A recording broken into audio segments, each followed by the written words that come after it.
go ahead and set up the YouTube here. Quick like flint. So we can get this shown real. We've got a 4-segment show for you all today.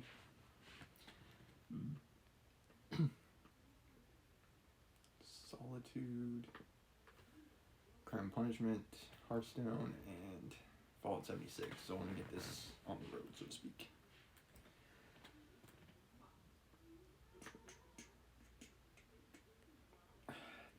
Still only 3 subs on YouTube. Come on, y'all. Gotta get it up. Stormer Show. Alright, I will be live streaming it there as well.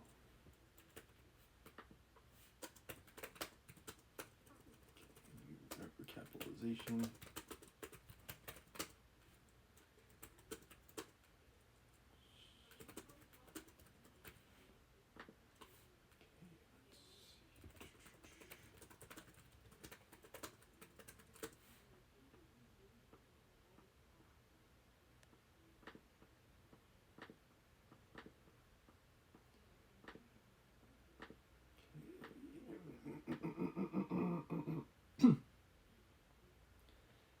If Twitch saves these, I don't have to worry about streaming it to YouTube, but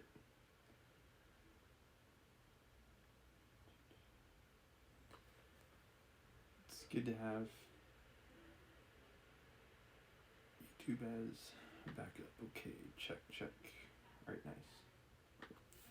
Alright, as usual, I'll have the recap for today of chapter 10, and then we'll dive into chapter 11. Okay.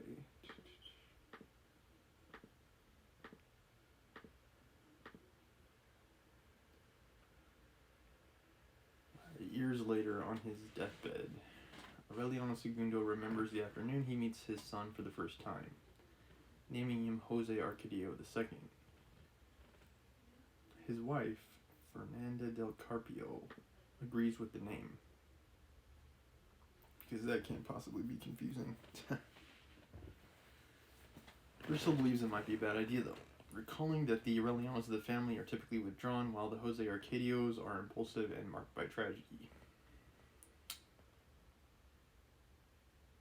I think he's also breaking with the tradition, because I think male members of the family tend to name their sons after themselves. So the most notable example of this is Jose Arcadio, the original son of Jose Arcadio Buendia, names his son Arcadio. And I believe Colonel Aureliano Buendia has a son with Pilar that he names Aureliano.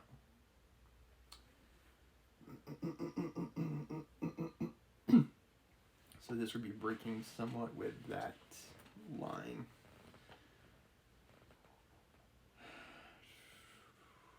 That pattern, anyway. Okay. The exception is the youthful Segundo twins, who were so alike in childhood that even their mother could not tell them apart. The story returns to their childhood, where they switch their clothes in an attempt to fool their teachers. They do everything at the same time, and even seem to sense what the other senses. Aureliano Segundo grows into a strapping youth like his grandfathers, and Jose Arcadio Segundo is slightly like the Colonel. Jose Arcadio Segundo asks to witness an execution, but Aureliano Segundo can't bear the thought. So I think this is before they do the name switch. Yeah, I don't know. This is where it gets like extremely confusing, where it's like they're twins and they swap identities, and then they start acting like their identities, and that's all manner of confusing. And it's like Aureliano Segundo is starting to resemble the Arcadios, and the Arcadio is starting to resemble the Aureliano. So it's like everything's getting twisted with the sons.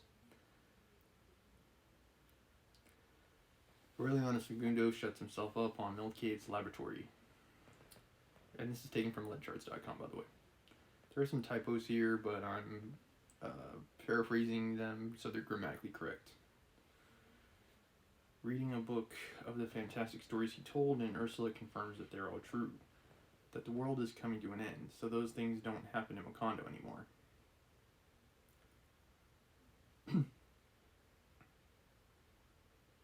I think this is the actual Aureliano Segundo.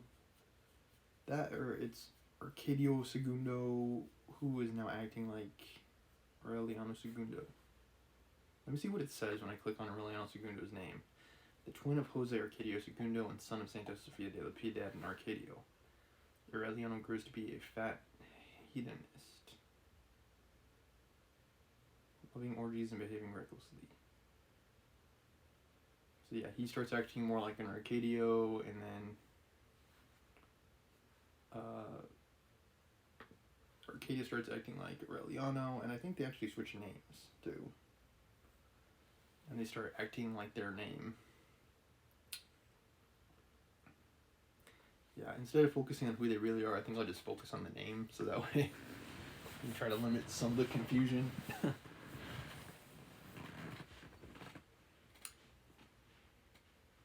He finishes reading the book despite many of the stories not having endings because of missing pages. He begins to try to decipher Milquiede's manuscripts, but the text is indecipherable. One afternoon, the ghost of Milquiede's appears, and the two visit with each other every afternoon for several years.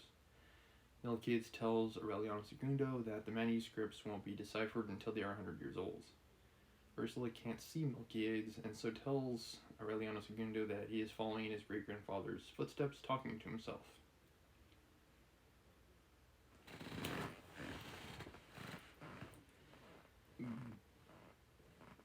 Jose Arcadio Segundo witnesses a shooting, and because the man is still smiling after they shoot him, worries that they will bury him alive. This fear causes him to detest all military practices for the rest of his life. He begins, and notably that differentiates him significantly from his great uncle, Colonel Aureliano Buendia. He begins to assist Father Antonio Isabel, the next in the line of priests, and his father scolds him for the conservative practice. Ursula hopes he might become a priest himself. Father Antonio Isabel prepares Jose Arcadio Segundo to make his first communion and falls asleep as the boy's confession takes so long. Jose Arcadio Segundo is troubled by the question of whether he has had sex with animals, and after asking around, the sexton offers to take him to the place where people have sex with donkeys. Jose Arcadio Segundo takes a liking to having sex with donkeys, and is able to avoid the gossip of Caterina's store for a long while because of it. He begins to enter Cox into fighting matches.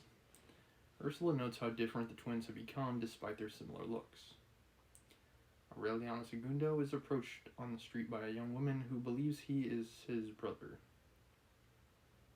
and he has sex with her without correcting her, a habit that goes on for 2 months.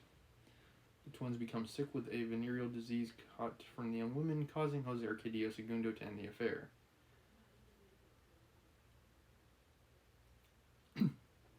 So that's the original, that's who she thought she was having sex with, causing Jose Arcadio Segundo to end the affair, but Aureliano Segundo decides to reveal his true identity to the woman and continue to see her until his death. The woman's name is Petra Cortez, a mixed-race widow. Ursula bristles at the way the twins seem to embody all the negative aspects of the family line, and none of the positive. She vows that no children will receive these same 2 names again. Hallelujah. But when Aureliano Segundo denies this request, she demands that she raise the child herself. By this point, she is 100 years old and nearly blind. Ursula declares that with any luck, this child will grow up to be the Pope. Aureliano Segundo has had an immense amount of luck, breeding fertile animals and earning a fortune. An effect of the passion he experiences with Petra Cortez, splitting his time between her home, where the animals are kept, and his own. Aureliano's the cockfighter, as I remember.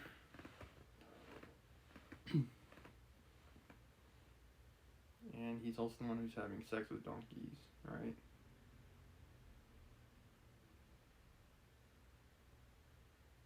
That's Jose Arcadio Segundo. Okay, yeah, okay.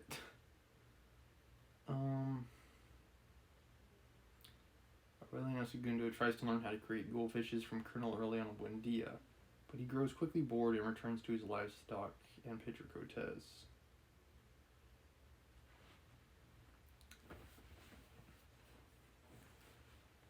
He makes such a fortune that he wallpapers both the outside and inside of the Buendia house in 1 peso banknotes. Ursula has them removed, and in the process a statue filled with gold coins is broken. She buries the coins, hoping the men who left them there will return for them eventually. The adobe houses of Mocondo have been replaced with brick buildings.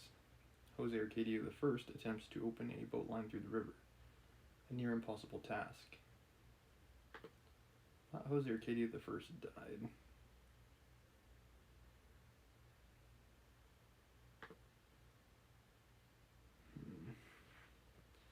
Yeah, as I recall, he was hit by a bullet. They could not determine where it came from, or something like that. Yeah, so maybe this is in the past. Yeah, it must be in the past, I'm thinking, or something like that. Ursula has a sense of deja vu, as though she had already witnessed this same pursuit. Aureliano Segundo gives his brother the money he needs to finish the project.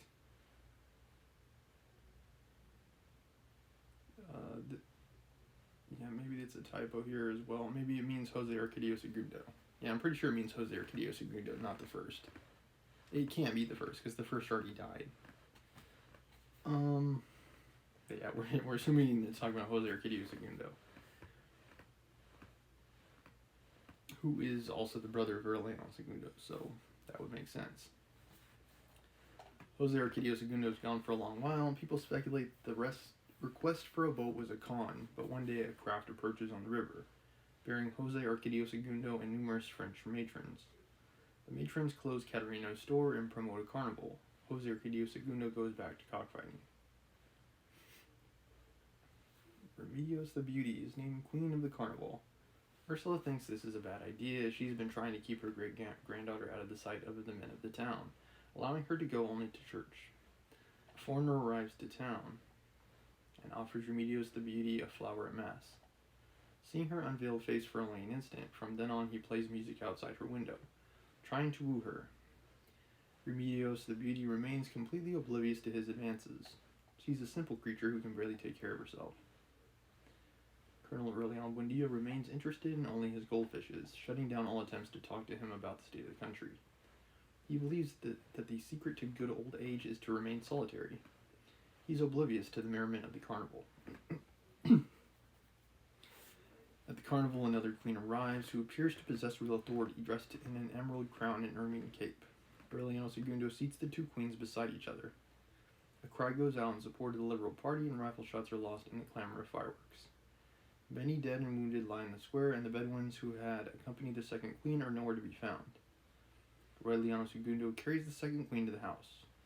Her name is Fernanda del Carpio, chosen as the most beautiful of 5,000 women, and promised that in Mocondo she would be named Queen of Madagascar.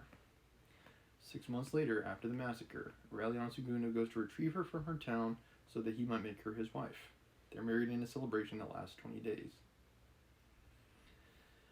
Whew, okay.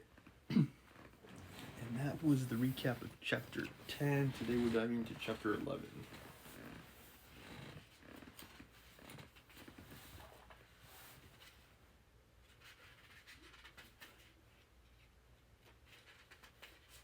We're probably about halfway through, so my hope is we'll have the book finished by the end of the year. I think I can do it. How big the chapters are.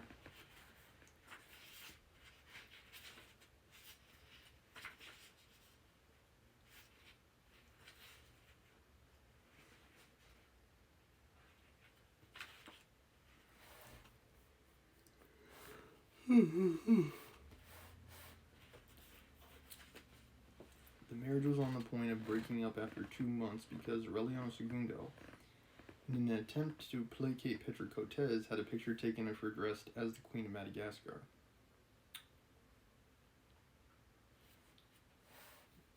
So that would be like his concubine or something like that.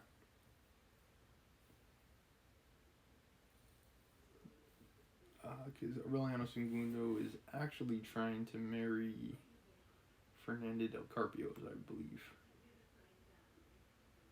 Yeah.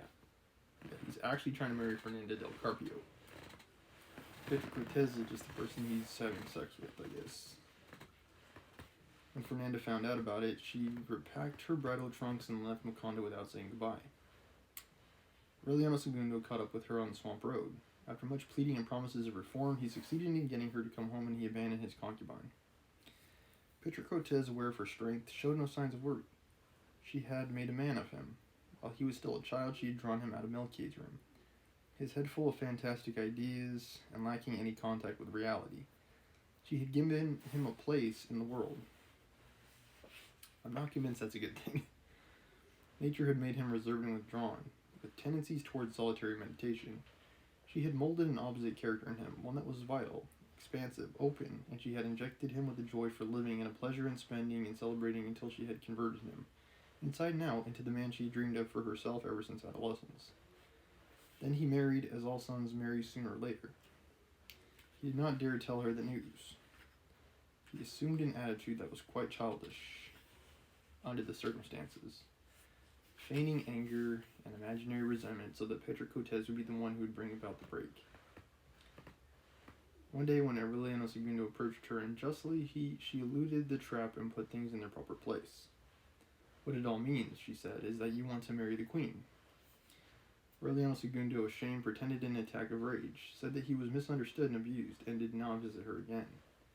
Pedro Cortez, without losing her poise of a wild beast in repose of a single incident, heard the music and the fireworks from the wedding, the wild bustle of the celebration as if all of it were nothing but some new piece of mischief on the part of Aureliano Segundo. Those who pitied her fate were calmed with a smile. Don't worry, she told them. Queens run errands for me. To a neighbor woman who brought her a set of candles so that she could light up the picture of her lost lover with them, she said with an enigmatic security, the only candle that would make him come is always lighted. Just as she had foreseen, Aureliano Segundo went back to her house as soon as the honeymoon was over. He brought his usual old friends, a traveling photographer, and the gown and ermine cape soiled with blood that Fernanda had worn during the carnival. In the heat of the merriment that broke out that evening, he had Pedro Cortez dress up as the queen, crowned her absolute and lifetime ruler of Madagascar, and handed out copies of the picture to his friends. She not only went along with the game, but she felt sorry for him inside, thinking that he must have been very frightened to have conceived that extravagant means of reconciliation. At 7 in the evening, still dressed as the queen, she received him in bed. He had been married scarcely 2 months, but she realized at once that things were not going well in the nuptial bed. She had the delicious pleasure of vengeance fulfilled. 2 days later, however, when he did not dare return but sent an intermediary to arrange the terms of separation, she understood that she was going to need more patience than she had foreseen because he seemed ready to sacrifice himself for the sake of appearances. Nor did she get upset that time. Once again, she made things easy with a submission that confirmed the generalized belief that she was a poor devil, and the only souvenir she kept of Aureliano Segundo was a pair of patent leather boots, which, according to what he himself had said, were the ones he wanted to wear in his coffin. She kept them wrapped in cloth in the bottom of her trunk, and made ready to feed on memories, waiting without despair. He has to come sooner or later, she told herself, even if it's just to put on those boots. She did not have to wait as long as she had imagined. Actually, Aureliano Segundo understood from the night of his wedding that he would return to that house of Pedro Cortez much sooner than when he would have to put on the patent leather boots. Fernanda was a woman who was lost in the world. She had been born and raised in a city 600 miles away, a gloomy city where on ghostly nights the coaches of the viceroys still rattled through the cobbled streets. 32 belfries toiled a dirge at 6 in the afternoon. In the manor house, which was paved with tomb-like slabs, the sun was never seen. The air had died in the cypresses in the courtyard, in the pale trappings of the bedrooms, and the dripping archways of the garden perennials. Until puberty, Fernanda had no news of the world, except for the melancholy piano lessons taken in some neighboring house by someone who for years and years had tried not to take a siesta. In the room of her sick mother, green and yellow under the powdery light from the window panes, she would listen to the methodical, stubborn, heartless scales and think that music was in the world, while she was being consumed as she wove funeral wreaths. Her mother, perspiring with 5 o'clock fever, spoke to her of the splendor of the past. When she was a little girl on a moonlit night, Fernanda saw a beautiful woman dressed in white crossing the garden toward the chapel. What bothered her most about the fleeting vision was that she felt it was exactly like her, as if she had seen herself 20 years in advance. "It was your great-grandmother, the Queen," her mother told her during a truce in her coughing. "She died of some bad vapors while she was cutting a string of bulbs." Many years later, when she began to feel she was equal to her great-grandmother, Fernanda doubted her childhood vision, but her mother scolded her disbelief. "We are immensely rich and powerful," she told her. "One day you will be a queen." She believed it, even though they were sitting at the long table with a linen tablecloth and silver service to have a cup of watered chocolate and a sweet bun. Till the day of her wedding, she dreamed about a legendary kingdom, in spite of the fact that her father, Don Fernando, had to mortgage the house in order to buy her trousseau. It was not innocence or delusions of grandeur. That was how they had brought her up. Since she had the use of reason, she remembered having done her duty in a gold pot with the family crest on it. She left the house for the first time at the age of 12 in a coach and horses that had to travel only 2 blocks to take her to the convent. Her classmates were surprised that she sat apart from them in a chair with a very high back, and that she would not even mingle with them during recess. "She's different," the nuns would explain. "She's going to be a queen." Her schoolmates believed this because she was already the most beautiful, distinguished, and discreet girl they'd ever seen. At the end of 8 years, after having learned to write Latin poetry, play the clavichord, talk about falconry with gentlemen and apologetics with archbishops, discuss affairs of state with foreign rulers and affairs with God and the Pope, she returned to her parents' home to weave funeral wreaths. She found it despoiled. All that was left of the furniture that was absolutely necessary. The silver candelabra and table service for the everyday utensils had been sold one by one to underwrite the costs for education. Her mother had succumbed to 5 o'clock fever. Her father, Don Fernando, dressed in black with a stiff collar and a gold watch chain, would give her a silver coin on Mondays for the household expenses, and the funeral wreaths finished the week before he would be taken away. He spent most of his time shut up in his study, and the few times that he went out, he would return to recite the rosary with her. He had intimate friendships with no one. She had never heard mention of the wars that was bleeding the country. She continued her piano lessons at 3 in the afternoon. She had even begun to lose the illusion of being a queen when 2 peremptory raps of the knocker sounded at the door, and she opened it to a well-groomed military officer with ceremonious manners, who had a scar on his cheek and a gold medal on his chest. He closeted himself with her father in study. 2 hours later, her father came to get her in the sewing room. "Get your things together," he told her. "You have to take a long trip." That was how they took her to Macondo. In one single day, with a brutal slap, life threw on top of her the whole weight of a reality that her parents had kept hidden from her for many years. When she returned home, she shut herself up in her room to weep, indifferent to Don Fernando's pleas and explanations as he tried to erase the scars of that strange joke. She had sworn to herself never to leave her bedroom until she died, when Aureliano Segundo came to get her. It was an act of impossible fate, because in the confusion of her indignation and the fury of her shame, she had lied to him so that he would never know her real identity. The only real clues that Aureliano Segundo had when he left to look for her were her unmistakable Highland accent, her trade as a weaver of funeral wreaths. He searched for her without cease, with the fierce temerity with which Jose Arcadio Buendia had crossed the mountains to found Macondo, with the blind pride with which the Colonel Aureliano Buendia had undertaken his fruitless wars, the mad tenacity with which Ursula watched over the survival of the line. Aureliano Segundo looked for Fernanda, without a single moment of respite. When he asked where they sold funeral wreaths, they took him from house to house so that he could choose the best ones. When he asked for the most beautiful woman who had ever been seen on this earth, all the women brought him their daughters. Her mother's child is the apple of their eye. I said that before. Every woman thinks their child is the most beautiful. He became lost in misty byways, in times reserved for oblivion, labyrinths of disappointment. He crossed a yellow plain where the echo repeated one's thoughts and where anxiety brought on premonitory mirages. After sterile weeks, he came to an unknown city where all the bells were tolling a dirge. Although he had never seen them and no one had ever described them to him, he immediately recognized the walls eaten away by bone saw, the broken down wooden balconies gutted by fungus, nailed to the outside door, almost erased by rain, the saddest cardboard sign in the world, funeral wreaths for sale. From that moment until the icy morning when Fernanda left her house under the care of her mother superior, there was barely enough time for the nuns to sew her trousseau, and in 6 trunks put the candelabra, the silver service, the gold chamber pot, along with the countless and useless remains of a family of catastrophe that had been 2 centuries late in its fulfillment. Don Fernando declined the invitation to go along. He promised to go later when he had cleaned up his affairs, and from the moment when he gave his daughter his blessing, he shut himself up in his study again to write out the announcements with mournful sketches in the family coat of arms, which would be first human contact that Fernanda and her father would have had in all their lives. That was the real date of birth for her. For Aureliano II, it was almost simultaneously beginning and end of happiness. I would say Aureliano II and she are similar that way. He was also very secluded when he was in Melchiad's study, as we might recall. Fernanda carried a delicate calendar with a small golden keys on which her spiritual advisor had marked in purple ink the dates of venereal abstinence.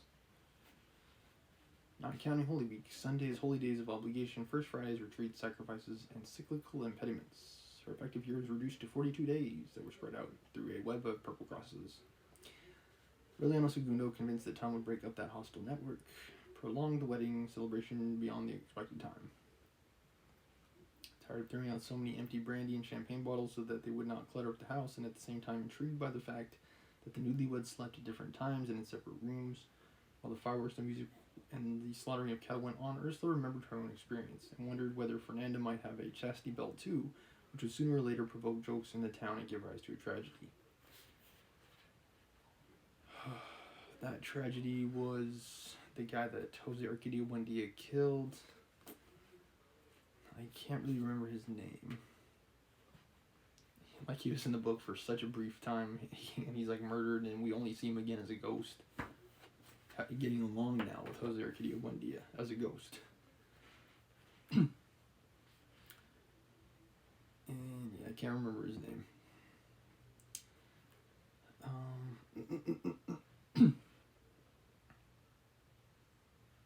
Let's see. I think was it Aureliano II or Arcadio? Which one stapled the dollar bills? I think it was Aureliano. I think it is Aureliano. Yeah. He was giving people champagne showers in there. So that's why there's so many balls everywhere. As part of all the money that he had. But Fernanda confessed to her that she was just letting 2 weeks go by before allowing the first contact with her husband. Indeed, when the period was over, she opened her bedroom with a resignation worthy of an expiatory victim. Aureliano II saw the most beautiful woman on earth, with her glorious eyes of a frightened animal and her long copper-colored hair spread out across the pillow. He was so fascinated with that vision that it took him a moment to realize that Fernanda was wearing a white nightgown that reached down to her ankles with long sleeves and with a large round buttonhole, delicately trimmed at the level of her lower stomach. Aureliano II could not suppress an explosion of laughter. "That's the most obscene thing I've ever seen in all my life," he shouted with a laugh that rang through the house. "I married a sister of charity." A month later, unsuccessful in getting his wife to take off her nightgown, he had the picture taken of Pedro Cortez dressed as a queen. Later on, when he succeeded in getting Fernanda to come back home, she gave in to his urges in the fever of reconciliation. But she could not give him the repose he had dreamed about when he went to fetch her in the city with the 32 belfries. Aureliano II found only a deep feeling of desolation in her. One night, a short time before their first child was born, Fernanda realized that her husband had returned in secret to the bed of Pedro Cortez. "That's what happened," he admitted, and he explained in a tone of prostrated resignation. "I had to do it so that the animals would keep on breeding." Which was the case in the last chapter. That was before he met Fernanda, though, so who knows. He needed a little time to convince her about such a strange expedient, but when he finally did so by means of proofs that seemed irrefutable, The only promise that Fernanda demanded from him was that he should not be surprised by death in his concubine's bed. In that way, the three of them continued living without bothering each other. Aureliano Segundo punctual and loving with both of them. Petra Cortez strutting because of the reconciliation, and Fernanda pretending that she did not know the truth. Kind of sad for Fernanda. Yeah, definitely sad for her. The pact did not succeed, however, in incorporating Fernanda into the family. Ursula insisted in vain that she take off the woolen ruff, which she would have on when she got up for making love, and which made the neighbors whisper. She could not convince her to use the bathroom or the night lavatory, and sell the gold chamber pot to Colonel Aureliano Buendia so that he could convert it to little fishes.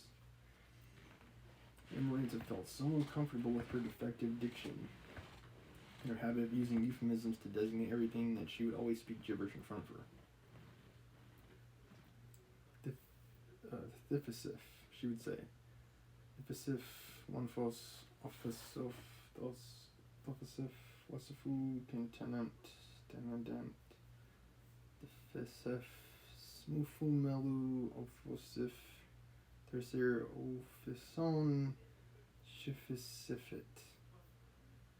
One day, irritated by the mockery, Fernanda wanted to know what Amaranta was saying. She did not use euphemisms in answering her. It's not backwards. I have no idea what Amaranta is saying.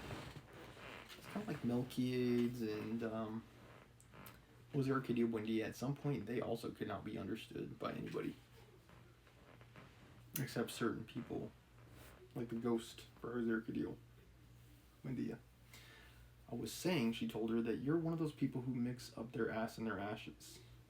From that time on, they did not speak to each other again. Classic Amaranta. When circumstances demanded, they would send notes.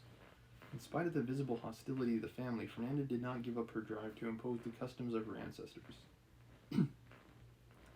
She put an end to the custom of eating in the kitchen, and whenever anyone was hungry, and she imposed the obligation of doing it at regular hours at the larger table in the dining room, covered with a linen cloth and with silver candlesticks and table service. The solemnity of an act, which Ursula had considered the most simple one of daily life, created a tense atmosphere against which the silent Jose Arcadio Segundo rebelled before anyone else. But the custom was imposed, the same as that of reciting the rosary before dinner, and it drew the attention of the neighbors, who soon spread the rumor that the Buendias did not sit down to the table like other mortals, but had changed the act of eating into a kind of mass, high mass. Even Ursula's superstitions, with origins that came more from an inspiration of the moment than from tradition, came into conflict with those of Fernanda, who had inherited them from her parents and kept them defined in catalog for every occasion. As long as Ursula had full use of her faculties, some of the old customs survived, and the life of the family kept some quality of her impulsiveness. When she lost her sight and the weight of her years relegated her to a corner, the circle of rigidity begun by Fernanda from the moment she arrived finally closed completely, and no one but she determined the destiny of the family. Okay, so Fernanda's taking the role of Ursula as, like, caregiver of the house. It's like the business in pastries and small candy animals that Santa Sofia de la Piedad had kept up, because of Ursula's wishes, was considered an unworthy activity by Fernanda, and she lost no time in putting a stop to it. Okay. The doors of the house, wide open from dawn until bedtime, were closed during siesta time, under the pretext that the sun heated up bedrooms. And in the end, they were closed for good. Is she trying to make the house like the house she grew up in? I hope not. The olive branch and loaf of bread that had been hanging over the door since the days of the founding were replaced by a niche with the Sacred Heart of Jesus. Colonel Aureliano Buendia became aware somehow of those changes and foresaw their consequences. We're becoming people of quality, he protested. This is where he wound up fighting against the conservative regime again, but this time to install a king in its place. Fernanda had very tactfully tried not to cross his path. That dude's fought more wars than anyone would care to know about or mention. Now all he does is make fishes and complain about the changes that Fernanda makes. He's like, this isn't how it was. Change it back to the way it was, dang it. Within herself, she was bothered by his independent spirit, his resistance to all kinds of social rigidity.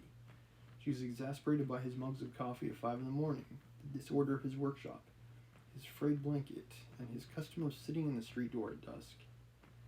She had to tolerate that one loose piece in the family machinery because she was sure that the old colonel was an animal who had been tamed by the years, and by disappointment, and who, in a burst of senile rebellion, was quite capable of uprooting the foundations of the house. I do believe that with the exception of Ursula, he's the oldest person in the family. By this point in the book. I think Amaranta is younger than him. When her husband decided to give their first son the name of his great-grandfather, Aureliano. Okay, so so his son is also named Aureliano. So Aureliano Segundo's son is named Aureliano.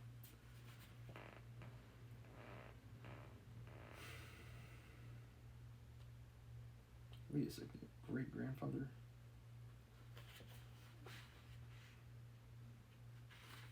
Yeah, it's Aureliano Segundo.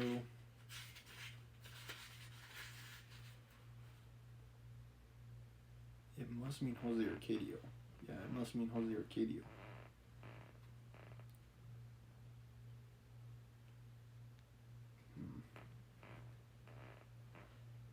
I assume it's his great-grandfather would have been Jose Arcadio Buendia because his grandfather would have been Jose Arcadio. His father is Arcadio. Yeah. Yeah. The original.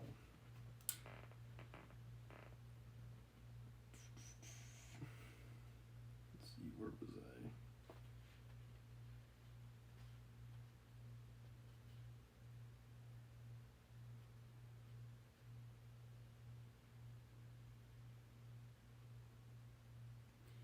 She did not dare oppose him because she had been there only a year. When the first daughter was born, she expressed her unreserved determination to name her Renata after her mother. Ursula had decided to call her Remedios.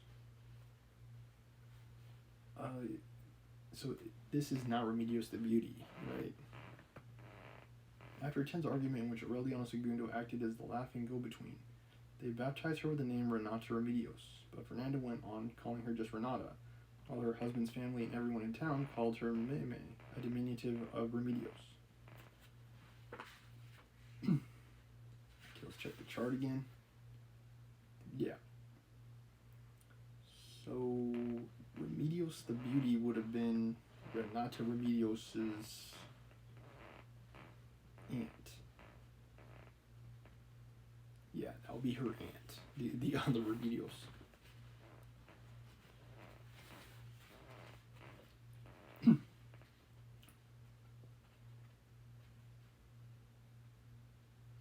At first, Fernanda did not talk about her family, but in time she began to idealize her father.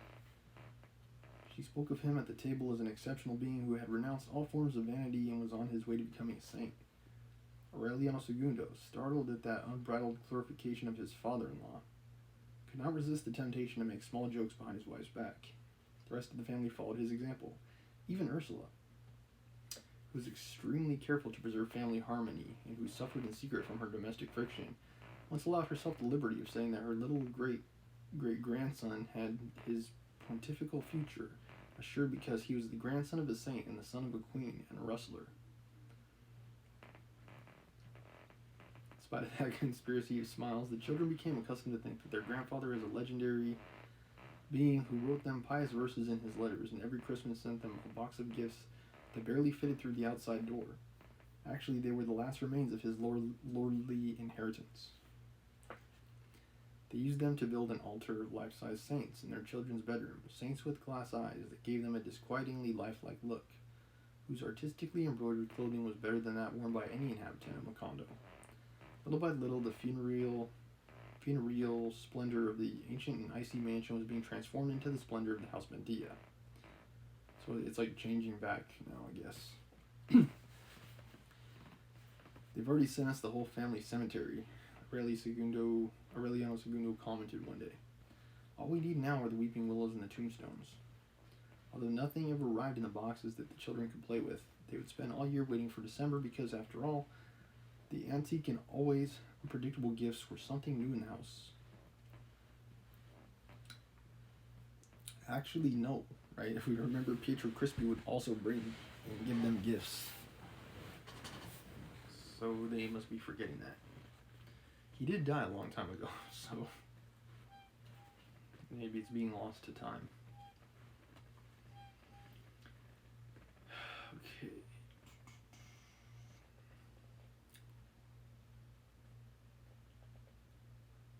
Something new.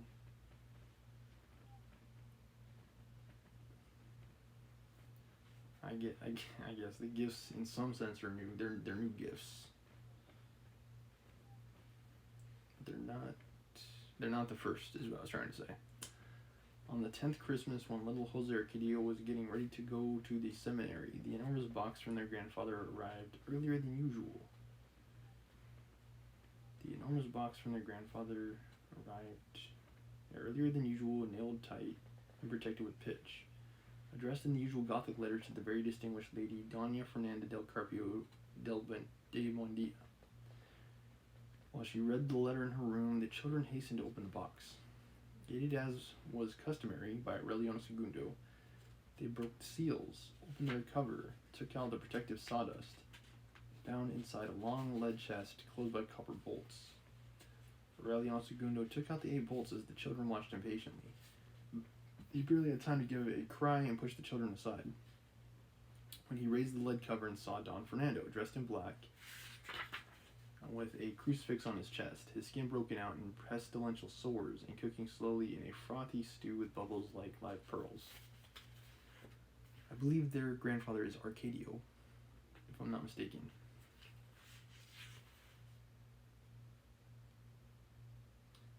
Yeah, so I think that must be a typo or something like that. Their grandfather is dead. Arcadio is no longer living. He died many chapters ago. He died.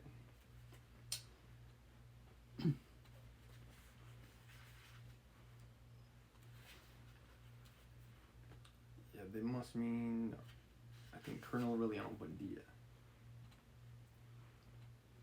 who would actually be their great uncle. Is that right? Great uncle, I think. Because Aureliano Jose would be their great uncle. Yeah. Oof. Big family. A short time after the birth of their daughter, the unexpected jubilee for Colonel Aureliano Buendia, ordered by the government to celebrate another anniversary of the Treaty of Neerlandia, was announced. It was a decision so out of line with official policy that the colonel spoke out violently against it and rejected the homage. It's the first time I've ever heard of the word jubilee, he said, but whatever it means, it has to be a trick. The small goldsmith's shop was filled with emissaries. Much older and more solemn, the lawyers in dark suits who in other days had flapped about the colonel like crows had returned. When he saw them appear, the same as the other time when they came to put a stop to the war, he could not bear the cynicism of their praise. He ordered them to leave him in peace, insisting that he was not a hero of the nation, as they said, but an artisan without memories, whose only dream was to die of fatigue in the oblivion and misery of his little goldfishes. Jeez, Gabriel. He's like, just let me make my fishes, that's all I want to do. I don't care anything about wars or politics or changing the world. I only care about my fishes. What made him most indignant was the word that the President of the Republic himself planned to be present at the ceremonies in Macondo in order to decorate him with the Order of Merit. Like, some veterans have probably been like this, where it's like, I don't want to hear anything about Iraq. All I want to do is work on my little dioramas. I don't want to think about the Middle East at all. I just want to work on my watercolor painting. Colonel Aureliano Buendia had him told, word for word, that he was eagerly awaiting that tardy but deserved occasion in order to take a shot at him, not as payment for the arbitrary acts and anachronisms of his regime, but for his lack of respect for an old man who had not done anyone any harm. What? I think Colonel Aureliano Buendia is responsible for more deaths than any other character in the novel, with the exception of maybe Jose Arcadio. Sorry, not Jose Arcadio, Arcadio. Yeah, with the exception of maybe Arcadio. Such was the vehemence with which he made the threat that the President of the Republic canceled his trip at the last moment and sent it a declaration with a personal representative. Colonel Herrinaldo Marquez, besieged by pressures of all kinds, left his bed of a paralytic in order to persuade his former companion in arms. When the latter saw the rocking chair carried by 4 men appear, and saw the friend of who he had shared his victories and defeats since youth sitting in it among some large pillows, he did not have a single doubt but that he was making the effort in order to express his solidarity. But when he discovered the real motive for his visit, he had them take him out of the workshop. Now I'm convinced too late, he told them, that I would have done you a great favor if I'd let them shoot you. So the Jubilee was celebrated without the attendance of any members of the family. Chance had it that it also coincided with Carnival Week, but no one could get the stubborn idea out of Colonel Aureliano Buendia's head that the coincidence had been foreseen by the government in order to heighten the cruelty of the mockery. From his lonely workshop he could hear the martial music, the artillery salutes, the tolling of the Te Deum, and a few phrases of the speeches delivered in front of the house as they named the street after him. His eyes grew moist with indignation, with angry impotence, and for the first time since his defeat it pained him not to have the strength of youth, so that he could begin a bloody war that would wipe out the last vestiges of the conservative regime. The echoes of the homage had not died down when Ursula knocked at the workshop door. "Don't bother me," he said. "I'm busy." "Open up," Ursula insisted in a normal voice. "This has nothing to do with the celebration." Then Colonel Aureliano Buendia took down the bar and sat at the door. 17 men, the most varied appearance, of all types and colors, but all with a solitary air that would have been enough to identify them anywhere on earth. They were his sons. Without any previous agreement, without knowing each other, they had arrived from the most distant corners of the coast, captivated by the talk of the Jubilee. They all bore with pride the name Aureliano, and the last name of their mothers. The 3 days that they stayed in the house, to the satisfaction of Ursula and the scandal of Fernanda, were like a state of war. Amaranta searched among old papers for the ledger where Ursula had written down the names and birth and baptism dates of all of them. Beside the space for each one, she added his present address. That list could well have served a recapitulation of 20 years of war. From it, the nocturnal itinerary of the colonel from the dawn he left Macondo at the head of 21 men on his way to a fanciful rebellion, till he returned from the last time, wrapped in a blanket stiff with blood, could have been reconstructed. Aureliano II did not let the chance go by to regale his cousins with a thunderous champagne, an accordion party that was interpreted as a tardy adjustment of accounts with the carnival, which went away because of the Jubilee. They smashed half the dishes, they destroyed the rose bushes as they chased a bull they were trying to hog-tie. They killed the hens by shooting at them. They made Amaranta dance the sad waltzes of Pietro Crispi. They got Remedios the Beauty to put on a pair of men's pants and climb a greased pole. And in the dining room they turned loose a pig daubed with lard, which prostrated Fernanda, but no one regretted the destruction because the house shook with a healthy earthquake. Okay. Colonel Aureliano Buendia is past, catching up with him again. Speaking of which, Colonel Aureliano Buendia, who at first received them with mistrust and even doubted the parentage of some, he's like, "Are you really my son?" As a matter of fact, in that way, he's a lot like Pilar Ternera. They just can't stop having kids for some strange reason. Was amused by their wildness. Before they left, he gave each one a little goldfish. He's like, "There you go, son." He's like the absent father that like Brian was in some episode of Family Guy. He's like, "Oh, so you're the son I had 20 years ago. I had no idea." Like this stereotypically crappy dad. That's Colonel Aureliano Buendia.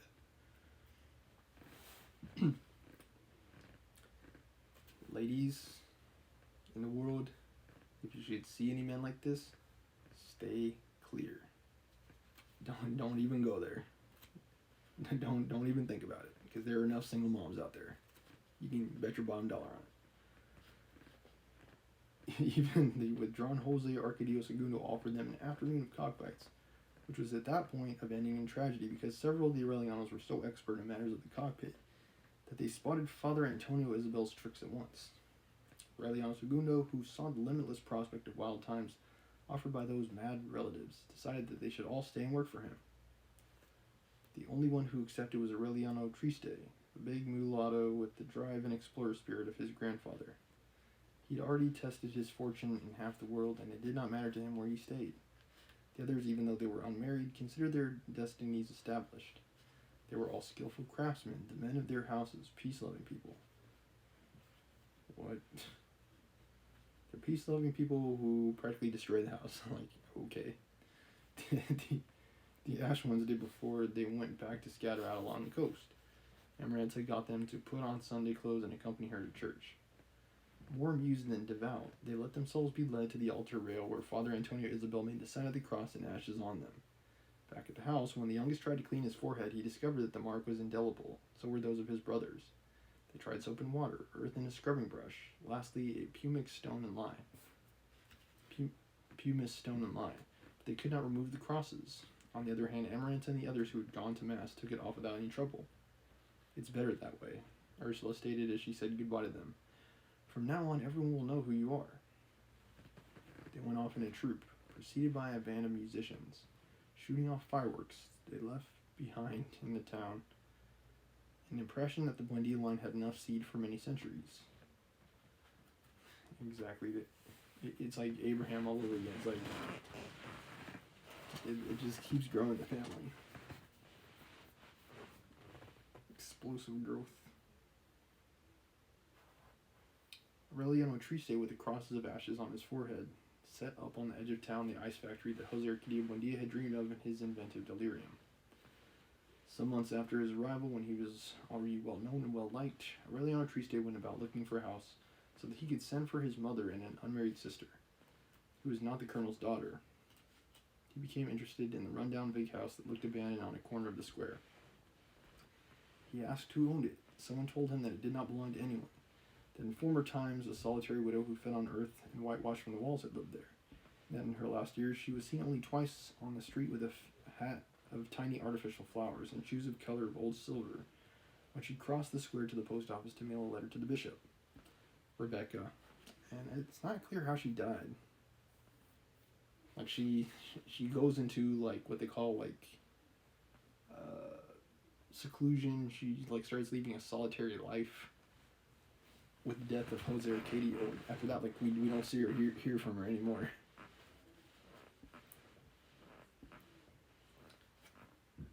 She looks like a ghost. Like she goes through life like a ghost, is what it says. And yeah, we just straight up stop hearing or seeing from her or about her. There are a few characters in this book who are like that, like Santa Sofia de la Piedad, Aureliano Jose. Aureliano Jose? Or am I thinking of someone else? Yeah, Aureliano Jose. Like, there's a few characters who just stop. Like, we stop hearing from them and about them.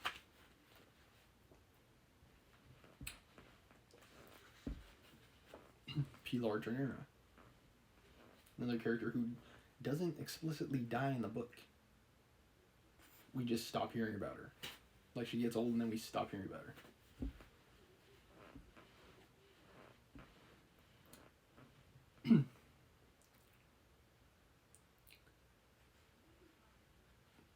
Told him that her only companion was a pitiless servant woman who killed dogs and cats and any animal that got into the house, threw their corpses into the middle of the street in order to annoy people with the rotten stench.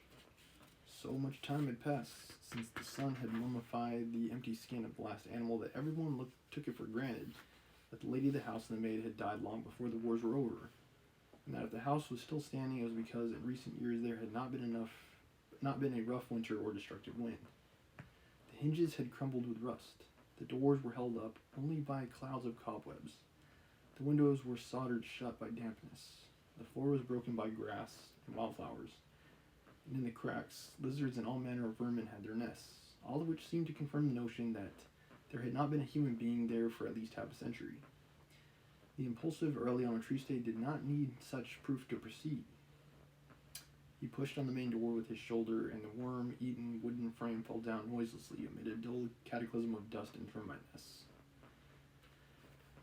Aureliano Triste stood on the threshold, waiting for the dust to clear, and then he saw in the center of the room the squalid woman, still dressed in clothing of the past century, with a few yellow threads on her bald head, and with 2 large eyes, still beautiful, in which the last stars of hope had gone out, and the skin of her face was wrinkled by the aridity of solitude. Shaken by that vision from another world, Aureliano Triste barely noticed that the woman was aiming an antiquated pistol at him. So she hadn't died.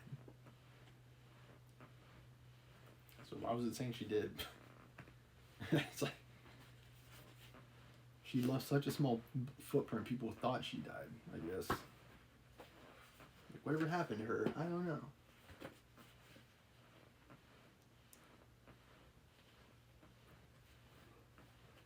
I beg your pardon, he murmured. She remained motionless in the center of the room filled with knickknacks, examining inch by inch the giant with square shoulders and with a tattoo of ashes on his forehead. Through the haze of dust, she saw him in the haze of other times, with the double-barreled shotgun on his shoulder and a string of rabbits in his hand. That would have been Jose Arcadio. Yeah, Jose Arcadio, her deceased husband. I wonder why she's seeing that in him. Because this is Aureliano Triste. I don't know. A direct descendant of Colonel Aureliano Buendia. So yeah, I don't know. For the love of God, she said in a low voice, it's not right for them to come to me with that memory now. I want to rent this house, Aureliano Triste said. The woman then raised the pistol, aiming with a firm wrist at the cross of ashes, and she held the trigger with a determination against which there was no appeal. Get out, she ordered. That night at dinner, Aureliano Triste told the family about the episode, and Ursula wept with consternation. Holy God, she exclaimed, clutching her head with her hands. She's still alive. They just haven't heard from Rebecca all that time. Yeah, she really isolated herself after her husband died. Time wars, the countless everyday disasters had made her forget about Rebecca. The only one who had not lost for a single minute the awareness that she was alive and rotting in her wormhole was the implacable and aging Amaranta, who tried to have her killed like much earlier on for her love of Pietro Crispi. She thought, and as a matter of fact, that's how the original Remedios died. Perhaps. She thought, either that or Colonel Aureliano Buendia impregnating her with twins. One of the two is how she died.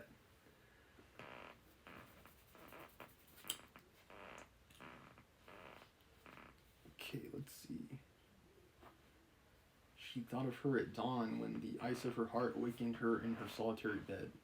She thought of her when she soaked her withered breasts in her lean stomach, and when she put on the white, stiff, starched petticoats and corsets of old age, when she changed the black bandage of terrible expiation on her hand. Always at every moment, asleep and awake, during the most sublime and most abject moments, Amaranta thought about Rebecca, because solitude had made a selection in her memory and had burned the dimming piles of nostalgic waste that life had accumulated in her heart, and had purified, magnified, and eternalized the others, the most bitter ones. They both had in common the love and rejection of Pietro Crispi. And were increasingly made isolated as a result of that. Remedios the Beauty knew about Rebecca's existence from her.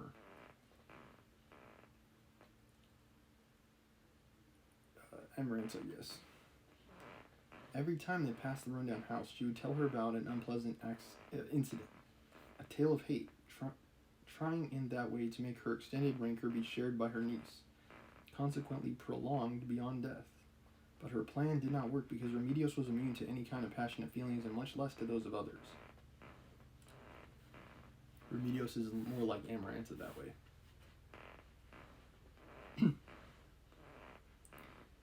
And Remedios is a simple person, I believe. She was walking around naked. And I think she was... Yeah, she was like immature or something like that. Ursula, on the other hand, who had suffered through a process opposite to Amaranta's, recalled Rebecca with a memory free of impurities.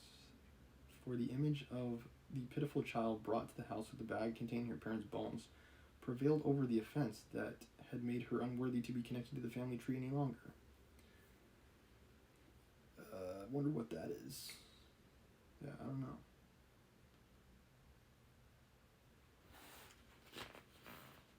Aureliano Segundo decided that they would have to bring her to the house, take care of her. But his good intentions were frustrated by the firm intransigence of Rebecca, who had needed many years of suffering and misery in order to attain the privileges of solitude, who was not disposed to renounce them in exchange for an old age disturbed by the false attractions of charity. In February, when the 16 sons of Colonel Aureliano Buendia returned, still marked with the crosses of ashes, Aureliano Triste spoke to them about Rebecca and the tumult of the celebration, and in half a day they restored the appearance of the house, changing doors and windows, painting the front with gay colors, bracing walls, and pouring fresh cement on the floor. But they could not get any authorization to continue the work inside. Rebecca did not even come to the door. She let them finish the mad restoration, then calculated what it had cost and sent Arganita, her old servant who was still with her, to them with a handful of coins that had been withdrawn from circulation after the last war and that Rebecca thought were still worth something. It was then they saw to what a fantastic point her separation from the world had arrived. They understood that it would be impossible to rescue her from her stubborn enclosure while she still had a breath of life in her. On the second visit by the sons of Colonel Aureliano Buendia to Macondo, another of them, Aureliano Centeno, stayed on to work with Aureliano Triste. He was one of the first who had been brought to the house for baptism, and Ursula and Amaranta remembered him very well because in a few hours he had destroyed every breakable object that had passed through his hands. Time had moderated his early impulse for growth, and he was a man of average height marked by small black scars, but his amazing powers for manual destruction remained intact. He broke so many plates, even without touching them, that Fernanda decided to buy him a set of pewterware before he did away with the last pieces of her expensive china. Even the resistant metal plates were soon dented and twisted.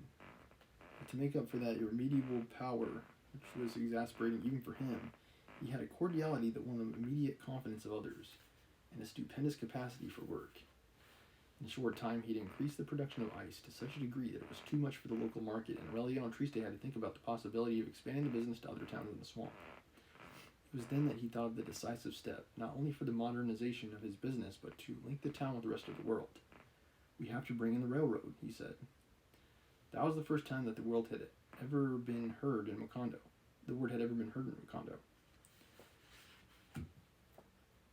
Looking at the sketch that Aureliano Triste drew on the table, and that was a direct descendant of the plans with which Jose Arcadio Buendia had illustrated his project for solar warfare, Ursula confirmed her impression that time was going in a circle. Yeah, because this is chapter 11, and I believe that also happened in chapter 10 too, if I'm not mistaken. Like someone was trying to build a train through the town or something. Unlike his forebear, Aureliano Triste did not lose any sleep or appetite, nor did he torment anyone with crises of ill humor, but he considered the most harebrained projects as immediate possibilities, made rational calculations about costs and dates, and brought them off without any intermediate exasperation. Aureliano Segundo had something of his great-grandfather in him, and lacked something of Colonel Aureliano Buendia. It was an absolute indifference to mockery. He gave the money to bring the railroad with the same light-hearted air with which he had given it for his brother's absurd navigation project. Aureliano Triste consulted the calendar and left the following Wednesday, planning to return after the rains had passed. There was no more news of him. Aureliano Centeno, overwhelmed by the abundance of the factory, had already begun to experiment with the production of ice with a base of fruit juices instead of water. Without knowing it or thinking about it, he conceived the essential fundamentals for the invention of sherbet. In that way, he planned to diversify the production of an enterprise he considered his own, because his brother showed no signs of returning after the rains had passed, and a whole summer had gone by with no news of him. At the start of another winter, however, a woman who was washing clothes in the river during the hottest time of the day ran screaming down the main street in an alarming state of commotion. "It's coming," she finally explained, "something frightful like a kitchen dragging a village behind it." That moment, the town was shaken by a whistle with a fearful echo and loud, panting respiration. During the previous weeks, they had seen the gangs who were laying ties and tracks. No one paid attention to them because they thought it was some new trick of the gypsies, coming back with whistles and tambourines, and their age-old and discredited song and dance about the qualities of some concoction put together by journeyman geniuses of Jerusalem. Try saying that 5 times fast. But when they recovered from the noise of the whistles and the snorting, all the inhabitants ran out into the street and saw Aurelian Triste waving from the locomotive. And in the trance, they saw the flower-bedecked train, which was arriving for the first time 8 months late. The innocent yellow train that was to bring so many ambiguities and certainties, so many pleasant and unpleasant moments, so many changes, calamities, and feeling of nostalgia in Macondo.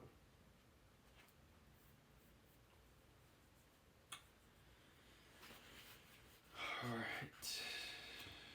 They're hitting the locomotive, y'all. Colonel Aureliano Buendia with his goldfishes. A goldfish. Yeah, Aureliano Segundo was a big one in this chapter. Fernanda was a big one in this chapter. Colonel Aureliano Buendia was a big one in this chapter. All of the sons of Colonel Aureliano Buendia were big in this chapter. Even Amaranth and Rebecca had a return. And Ursula did too in this chapter. But yeah, we still don't know what became of Pilar. We still don't know what became of Aureliano Jose. We still don't know what became of